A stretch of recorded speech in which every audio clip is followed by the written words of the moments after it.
Welcome to another show of 51 Insights. Today with Pedro Lopez-Belmonte.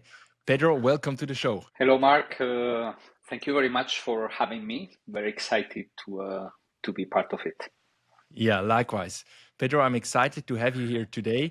Pedro, you're a Web3 and technology innovation expert. You've been in the luxury industry for more than 15 years. Including Richemont, and you've been at the forefront of blockchain and Web3 innovation at luxury brands. So I'm super excited to dive deeper today into everything blockchain for luxury brands with you. First question from my side. Again, you've been in the industry for over 15 years. You've been a software architect. If you look back and if you look at all that technologies that have come up in the last 10, 15 years when it comes to consumer engagement, where do you see the biggest opportunities, and is blockchain part of that? I see the biggest opportunities are, in my opinion, on client relationships. They're everywhere, but on client relationships, I see a lot of opportunities for efficiency in terms of engaging with the client, in terms of gathering data in a respectful way while preserving the privacy of the client, of giving the client more ownership to all their activities, and to getting to know the client way better. I think those are the areas that I see blockchain as with a lot of opportunities. Then as a foundational technology at experience level for all the interactions that the brands and the clients have, which currently goes beyond the boutique, which is still the center. And I think it will continue being at the center. But now our lives are becoming more transversal, more global, and we transcend the physical limitations with the digital tools, and we are able to operate in the digital realm. I think that's where blockchain will have a great impact, and also establishing new business models and new ways to establish the relationship between the clients and the brands, and also between the clients and the clients, which is quite important. And naturally, clients get together sometimes when they are fascinated with the products, to interact, to speak, and to trade those products. Pedro, I mentioned a long time ago, you've been a software architect. You've come from the software engineering side. What excited you about blockchain from that perspective? Okay, I have an hybrid profile. So I've been doing different things through my life. Some of them very deep into business, and a few of them not even technology. But yes, I have also a deep understanding of the technology. And as such, what excites me the most about blockchain, what I think is different from other technologies, is actually seeing blockchain as a vehicle for decentralized relationships. We are in a world and in a society that is fundamentally centralized and at all levels, right? Personal, family, professional, governmental, political level. We see centralization everywhere, and it's how our minds have been formatted. However, there are some examples where we can see that decentralization really brings a lot of benefit and can be a game changer, because it can bring a lot of efficiency in some cases. In other cases, it can unlock, certain pain points, or in some scenarios where decision making, for example, is a problem, it can help. It's helping against censorship, which I think is very important. So I think that's what blockchain brings, right? Blockchain has been conceived as a decentralized way to initially articulate a currency, a cryptocurrency named Bitcoin, many of us know. But then it has gone beyond that. And now we see blockchain both as a way to tokenize financial assets, but as well non-financial assets, and in some cases intangible assets, such as loyalty or customer engagement. And that brings a lot of efficiency, and it's a game changer. However, in order to get the benefits out of it, we need to we need to change the way we are rolling out use cases. We need to change the way we approach rolling out scenarios, and the value proposition needs to be adapted to that decentralization. But maybe that's a conversation for another moment. For me, that's the value of blockchain. Really decentralization, the trust, and the transparency as well, as a consequence. Yeah, I like that you mentioned that. We definitely have to speak about that as well. Looking at different use cases and approaching Web3 and blockchain differently. Before we do that, though, I would like to take a step back and just take the perspective of a non-blockchain, non-Web3 person in the luxury brands. If you talk to the leadership at the brands you work in your company, and you need to tell industry veterans who may not have a digital background or a blockchain background that you're now able to decentralize customer relationships and make everything more efficient, how do you explain that to them? And what are some specific examples you would give them that make them understand, hey, yeah, this is something that really helps us to run our organization more efficiently? Well, that's a big statement, and it's very difficult. It's very difficult to explain because it requires, as I was telling before, a mindset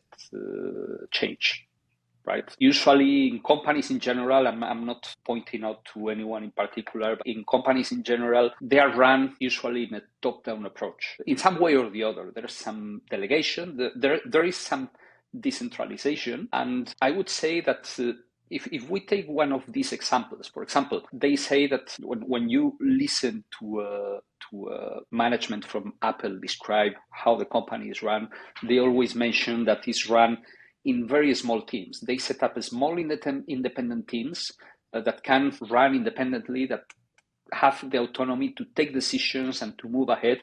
And of course, there is a regular coordination across teams, but each team has autonomy. So that's quite decentralized, right?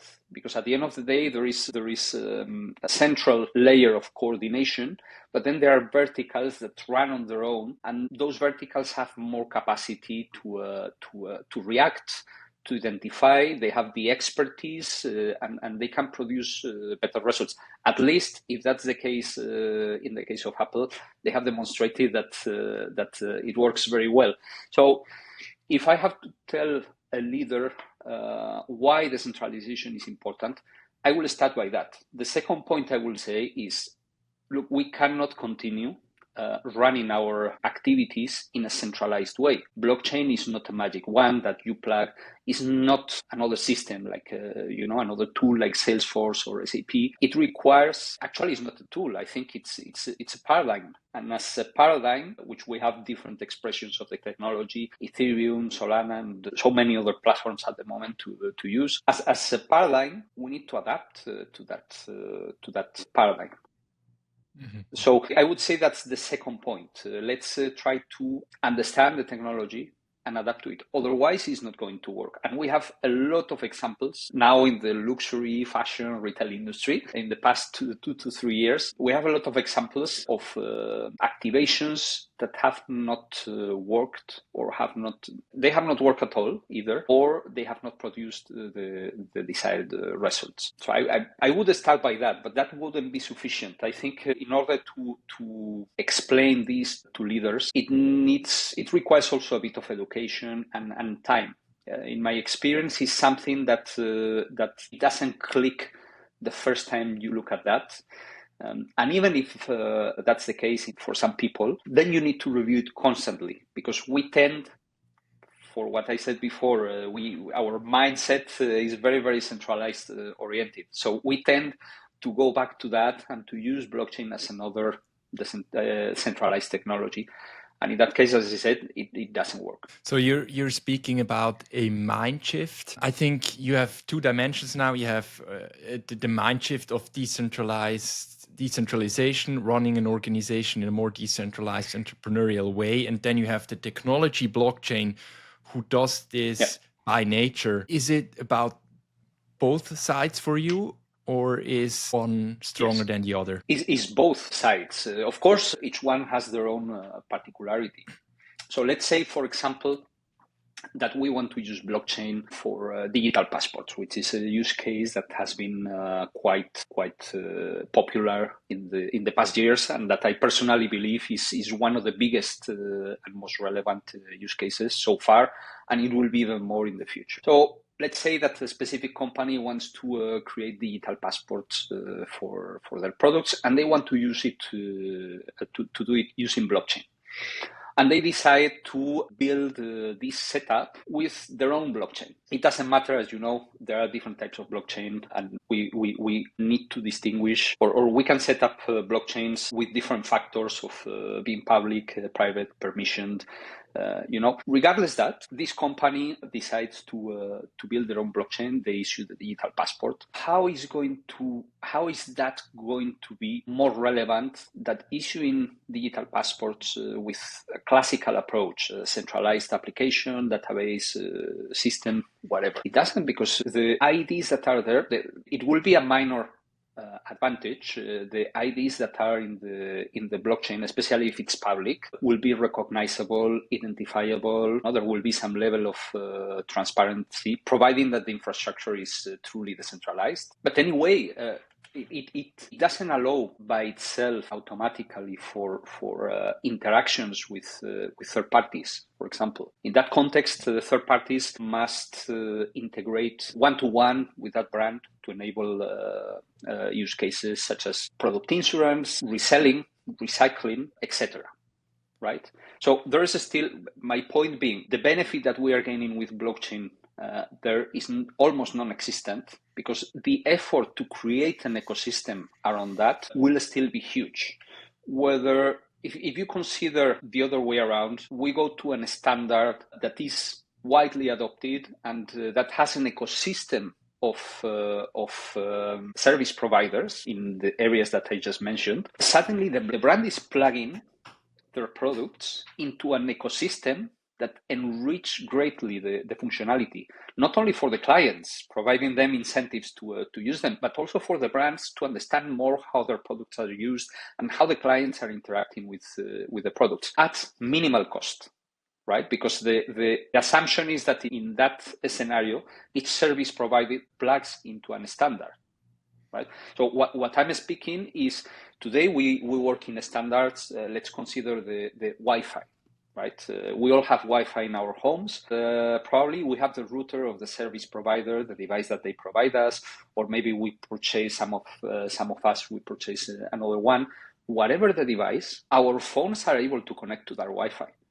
And when I work from the office, or when I work from a cafe, or from the airport, I'm able to connect to the Wi-Fi.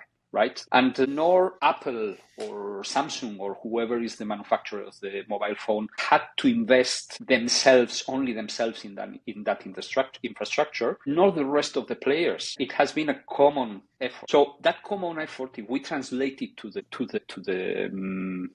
the blockchain as a foundation for what I think is the next evolution of internet, the concept is the same. I think the opportunity for brands and what I would end up telling the decision makers is this ecosystem is the opportunity. It's not only transparency, it's not only trust, of course, but what that enables as a consequence is this potential ecosystem of service providers that enrich a lot the service. Now, what is the problem? That usually companies and brands, they are a bit hesitant. They want to keep very tight control of which is the partner that can my products and my clients can interact with. I think they don't realize of two things. First, that the clients purchase on many other brands. And sometimes I have the perception that brands, they don't realize about that. And second, what they don't think also is that blockchain also allows to that control. The fact that this blockchain and that are standards, it doesn't mean that they are losing control. They need to give up a bit of control, but I think that sense of control is false. And if we go a bit technical through smart contracts, through standards around that, we can implement the measures and the elements that will allow brands to establish certain level of controls. For example, if I'm a brand and I want to third-party authorized service providers to service my products, I could do it through a smart contract. So when the client requests the service, they can have a list of the authorized service providers to take their product to, right, or to resell it. I think that's the big opportunity. But brands need to do a mindset shifting. And of course, let's not put all the responsibility in the brands. The technology needs to evolve. And we need, I think, a bit of maturity before we can reach that state. Not a lot, but a couple of more years. So you're saying we have on one side an emerging ecosystem, an emerging technology that could set a new standard similar to how we saw with other technologies in the past for a whole ecosystem to emerge that will eventually be interoperable. At this stage, we're not yet at the point where this is possible. It's still very nascent. Yeah. And on the other side, it requires a mind shift on the brand side to understand that this is about giving up a certain amount of control, but it also unlocks new types of value for consumers. Okay, so that's super interesting. And you mentioned before that a lot of brands have tried to do this in the last 2 to 3 years, and many of those activations didn't work.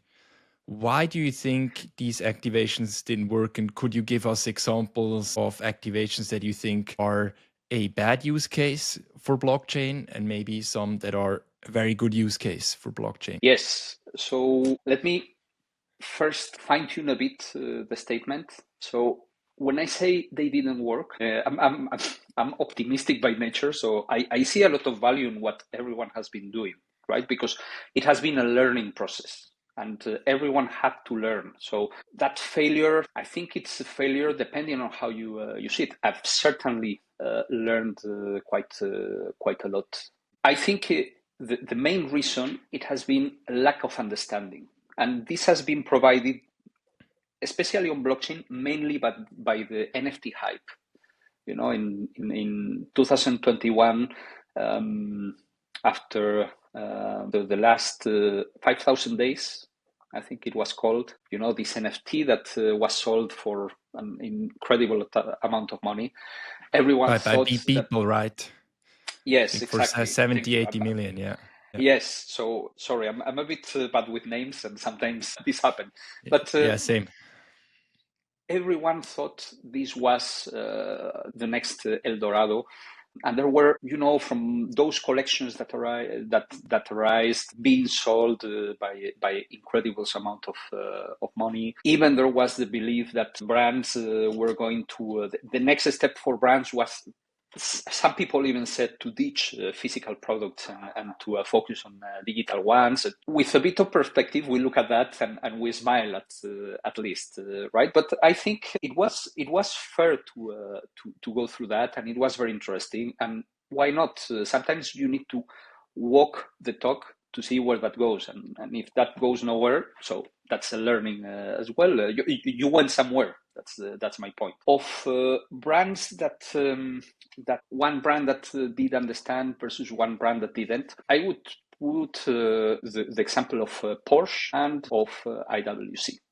I think Porsche, with their NFT project that they launched almost 2 years ago, they misunderstood their client. I think they were not able to fine-tune the value proposition with the client they were having in front of them. I think the NFT was too expensive. I think the value delivered was too low. And as a friend says, luxury is luxury. The experience was not luxurious at all. And in general, the project was very good. I liked the project. And in full disclosure, Porsche is one of my 2 favorite brands. So I think in general, they do incredible work. And it's just one case amongst a lot of them. A lot of brands, even NBA Top Shots has waned a bit. It was a very, very interesting project. I think very well executed. Even that has been diffusing a bit. But let's compare it with the project of IWC Diamond Hand Club. With Diamond Hand Club, IWC wanted to create a community. I think conceptually very, very similar to Porsche. The only difference is that IWC airdropped the token. They didn't ask the client for any value. They didn't put a price. It was for free. So my point here, what the brand understood is that they wanted selling NFTs was not in their core value proposition. Their core value proposition are watches, and they understood it very well.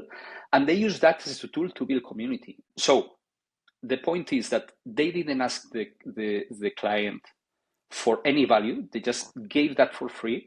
They started to generate value for the client with some raffles. They were raffling VIP experiences for Miami Formula One Grand Prix, a concert of Hans Zimmer in Geneva, wine tasting experiences, some parties and inaugurations all around the world.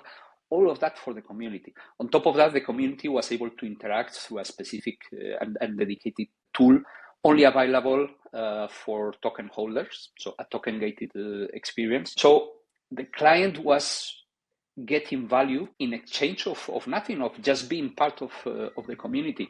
Only that small detail, I think it made a lot of difference between one project and the other. So you're saying giving out value for free instead of charging upfront for something and aligning it also with your brand experience and your brand standard. If you look back at those last 3 years where NFTs were really hyped and they were in the center of the discussion of what's possible in Web3 for brands, what are some of the learnings that are come out of that period? Do you think NFTs still have a legitimacy for those types of applications that you just described, or do you think we need to look at other parts of the blockchain ecosystem? Well, first, I think NFTs as an speculative item, they are dead.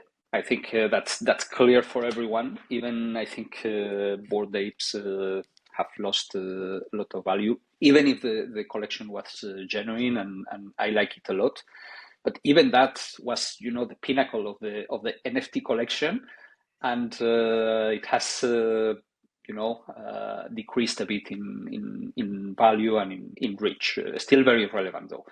But that's a small example. I think NFTs are not speculative. I think actually the first mistake was use the word NFT. We have been using a word which is a technical term to describe functionality, right? And I think that's a mistake. What we want as users is, what can I do with that? What is it? We don't call paintings, for example.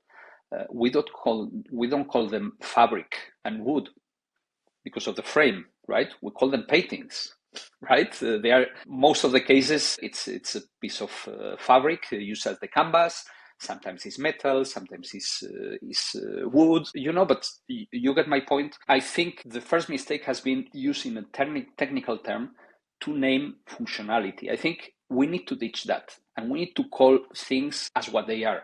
So a digital passport is a digital passport. Club membership is a club membership. A loyalty membership program is a loyalty membership program. And then we can find different names. And collectibles are collectibles, right? So let's call them by that. The second point is that NFTs are a tool, right? And in this example and comparison between Porsche and IWC, what I personally extract from that example is that brands need to stay true to their values, and they need to use technology as a tool to deliver those values, but not change their values. When they change their values, and there are experts around that will tell you the same, experts in luxury specifically, not in technology, they will tell you the same. So the NFTs are a tool, and it's a tool that can be used to articulate scarcity, for example, to articulate uniqueness, hyper-personalization, to increase engagement with the client by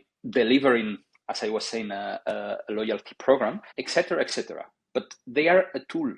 The different technologies that we work with today, blockchain, NFTs, smart contracts, spatial computing, AR, the metaverse, Gen AI, those are all tools. As a client of a luxury or a fashion brand or a retail, What I'm interested is in the product, in the core values of the brand. And the tools are just a new way to deliver those values and maybe to extend the experience. Yeah, in a conversation we had previously, I also remember that you mentioned those tools need to be very tightly aligned with what the brand stands for, and not all brands are suitable for all tools. You have luxury brands that may be too luxury for a IWC membership club. Yeah, IWC executed it, right? So you need to exactly. align it very tightly with your brand as well. Absolutely, because for some brands, a club membership won't make any sense, right? If you take really high high-end luxury brands, I think the value is different, the client is different, and the relationship between both of them is different because it's way more personalized. The more you go towards what is called accessible luxury or aspirational premium mass market, the relationship change. Maybe you're using the same tool, but you cannot use it in the same way. You need to adapt the technology to the brand and to the brand context, the type of client and what they want. And another factor, which I think is important, so there are different factors. For me, the other two very important are the cultural mindset. You don't deal exactly in the same way with a client which is based in Europe, with a client which is based in US or Middle East or Asia. We all have different cultural triggers that are in relationships with our emotions. At the end, the purchasing experience is very emotional, and the relationship we have with the brands is very emotional. So the cultural factor, it's very, very important. Yeah. So we talked a lot about user empowerment in the context of enhancing the customer experience. You also mentioned at the beginning of our conversation about decentralization. You mentioned personalization. As a leader of a luxury brand, how do I need to think about those terms, decentralization, personalization, customer empowerment in the context of blockchain? Wow, that's that's a good one. I think decentralization, I go back to what I said before. Decentralization is being part of an ecosystem, but at the same time being able to maintain your own identity and have the capacity to stand out. I usually say that the technology mimics the digital technology mimics the physical world, and I think it's because our needs as human beings have not changed. If you think about the Maslow pyramid, our basic needs centuries after and millennials after, they are basically the same. They are basically unchanged, right? And once we have our basic need covers, the next step in the pyramid is mostly the same, and so on and so forth. And I will put you an example. We need to communicate between ourselves, right? So if we trace a rough timeline for communication, one-to-one and one-to-many, let's say like that, we had the telegraph, we had the phone, we have letters, we had at some point emails, video calls, Twitter, WhatsApp. You put all that together in a timeline, all of them different technologies. The core need is still the same. I need to communicate with you, Mark, and you need to communicate with me. We are doing that at this very moment with a technology that was not available maybe 20 years ago, right? But or it was available in a more rudimentary way. So when we speak about decentralization and hyper-personalization, I think it's the same. The brands need to stand out in that context. Decentralization is ecosystem. For me, is transparency and trust. But for brands specifically, is ecosystem. That translates into an ecosystem that I can plug myself into an ecosystem of third parties and services, and that ecosystem will allow clients to interact with another clients, and clients interact with another brands, of course, and other service providers, and so on and so forth. And the brand that is able to entertain more their clients will be more successful. How? For example, with hyper-personalization.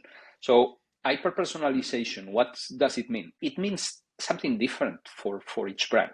It can be something, a shirt, for example, tailored made with the best cotton, with the best craftsmanship, or it can be a t-shirt with my name on it. I don't know. It's or my watch with different straps or with my initials, in the dial. It might mean many different things for each brand. But with blockchain, we can create a testimony of that, because actually, how are brands relating with clients? How is the relationship between the client established? It's through the products. The brand establishes the relationship through the product.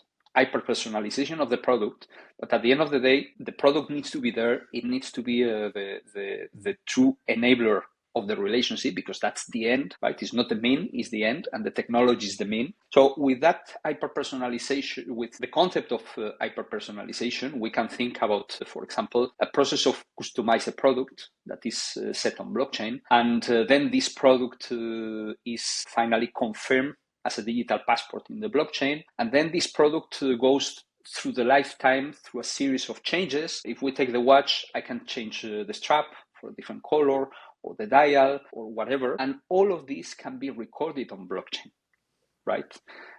So this is somehow the way I see this decentralization comes. All these relationships, if we need to establish them through centralized technology, it's so expensive that we will never do it as an ecosystem, right? As an industry. It's so expensive. You cannot think of every brand. I did a research a few months ago.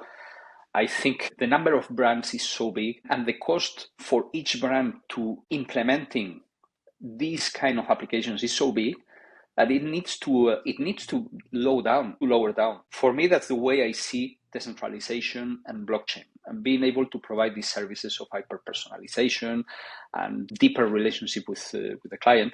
Hyper-personalization, it can be also in the relationship with the client pre and post purchase with loyalty programs or client engagement activations.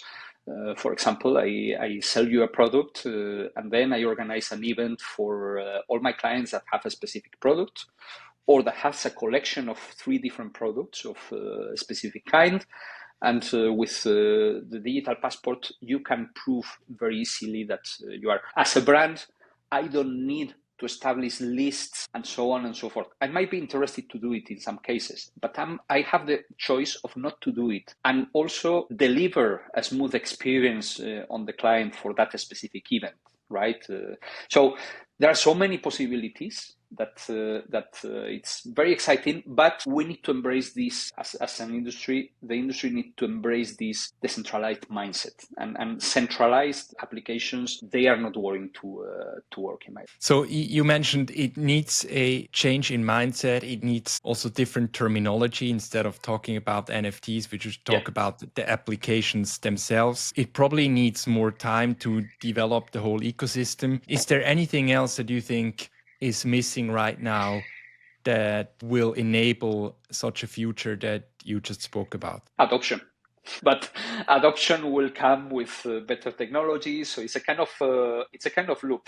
It's a kind of cycle that the technology industry and the luxury industry or luxury retail need to work together and evolve the current setup. I think we also need to pay attention to the new generations. I hear a lot speaking about Gen Z and Gen Alpha, and I don't think maybe in Generation X sometimes it's difficult to understand the motivations.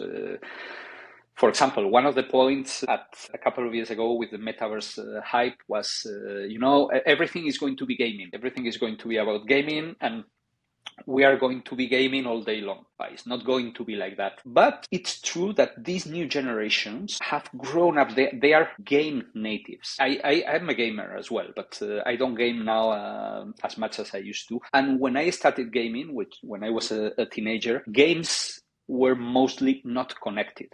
The concept of online gaming, it was very, very slim, and it was not like it is today. For example, my daughter, she has one very good friend who she has never met. That's the whole paradigm change in terms of mindset, right? And in terms of what the digital platforms have brought. So we need to think that the new generations, what is working for them, it might not work for us. And that's also a challenge, because I was telling you before, that brands need to take into account different parameters, their own context, the cultural mindset, also the generational mindset. You start adding up the combinations and it's a nightmare, because if you add on top of that hyper-personalization, how are you going to achieve that? Well, I think with blockchain, we can achieve that. And not only that, blockchain, I differentiate also between blockchain and Web3. I think Web3 is this new internet, and the way we are going to interact with that is going to be completely different. But some things we have already imagined. So I put you an example. I think in the near future, we are going to be shopping, we are going to be doing what I call in-platform shopping. Today, we shop through e-commerce systems. In my opinion, most of e-commerce systems are glorified catalogs, and especially they don't differentiate. You go to the e-commerce of the most prestigious luxury brand, and essentially it offers the same capabilities than any mass market brand e-commerce. Sometimes even less, maybe with of course, branded different and so on, but the capabilities are mostly the same. There's no differentiation. So how are we going to do that? I think it's going to be through platforms and through metaverse and so on. Going back to the platform shopping, how many times have any one of us looked some garment, for example, in a movie or in a TV show or whatever? Wow, I would like to shop that, or from which brand would that be, right? Mm-hmm. And I think that's going to happen. I think at some point we are going to be able to offer this functionality clients through platform interaction. And when I say platform, there is no TV anymore. We have YouTube.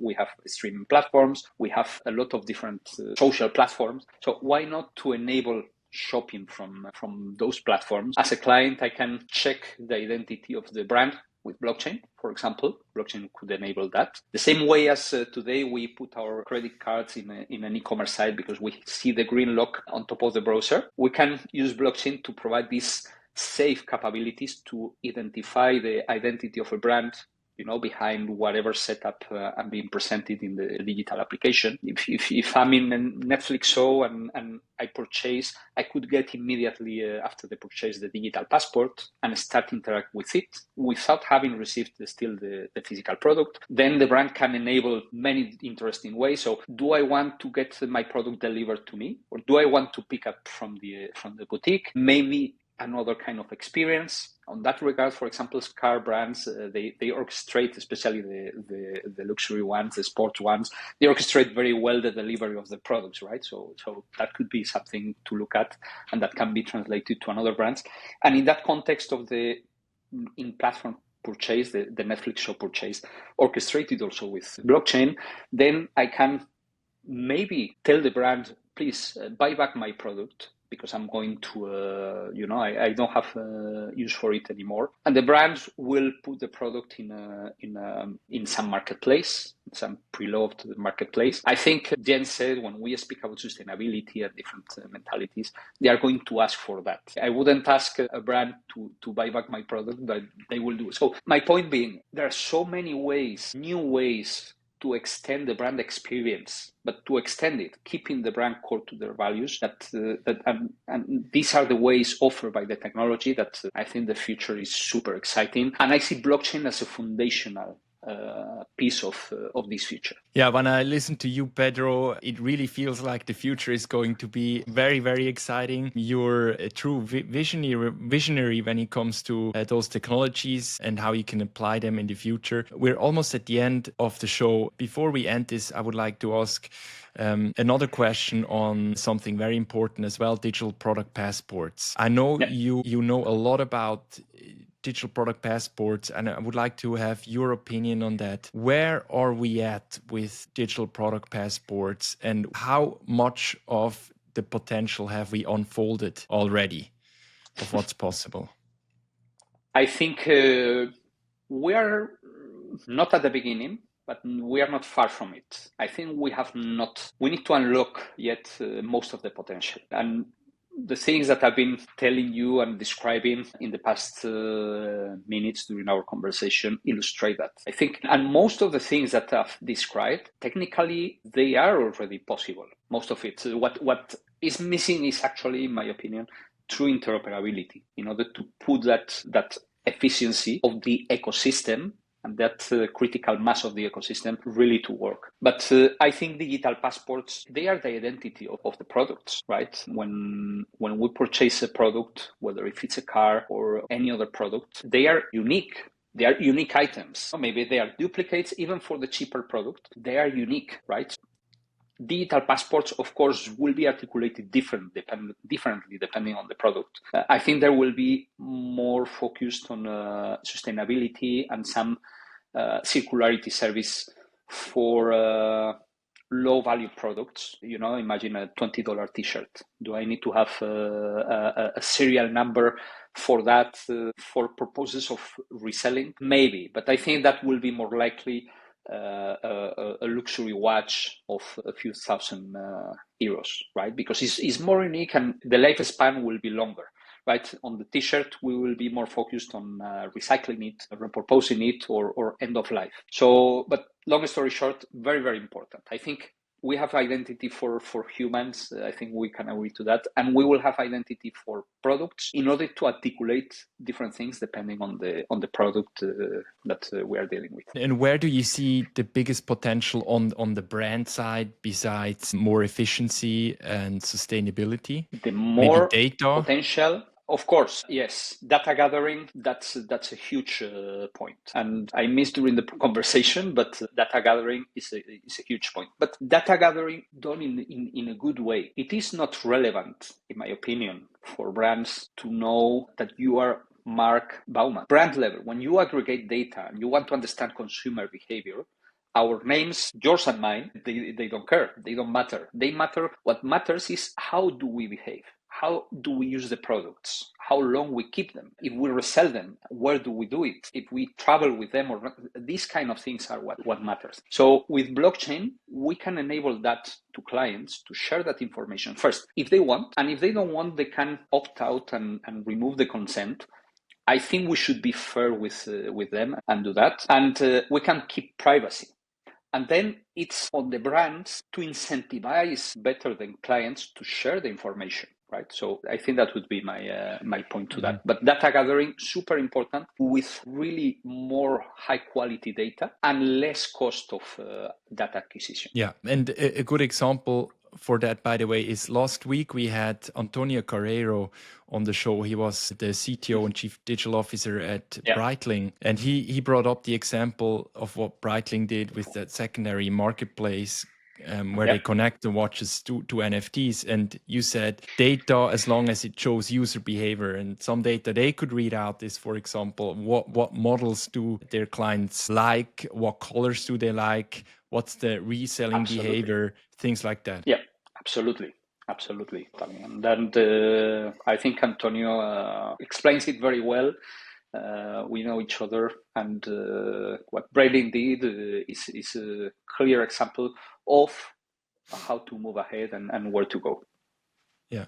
And how to use the technology. Yeah. All right, Pedro, we're almost at the end of the show. We usually do a very quick lightning round with every guest. It's a very short question, very brief answer, usually one word. Yeah, let's go. First one, which Web3 use case excites you most for luxury? I'm going to be probably a bit boring with that, but digital passports. I think the potential is still not unleashed, will be key in the next years. Digital passport. What's the biggest misconception brands have about blockchain? That blockchain is just another piece of technology like SAP, Salesforce, just to mention a few brands. It's totally different. What's one Web3 trend that's overhyped right now? I think interoperability. If that can be a trend, but everyone is speaking about interoperability, and in my opinion, there's no interoperability in general terms at the moment. NFTs, overrated or underhyped? I would say, but named. They are very, very. They are a game changer, but maybe not in the way that we have been using them so far. And last one, if you could say anything to leaders of luxury brands, what would it be? Embrace decentralization. That's a great ending. Pedro, thanks a lot for coming to the show. It was a pleasure to discuss that with you. It was extremely interesting. Thanks for your time. Where can people find out more about you? Well, I'm available in LinkedIn, especially where I publish ideas and articles sometimes, and I like to engage in conversation. So yeah, I would say that's the place for engaging with. Yeah, that's great. All right, that's the end. Pedro, thanks for coming. It's great to have visionaries like you in the industry, and all the best. Thanks a lot, Mark. Always a pleasure, and thanks again for having me. Thank you.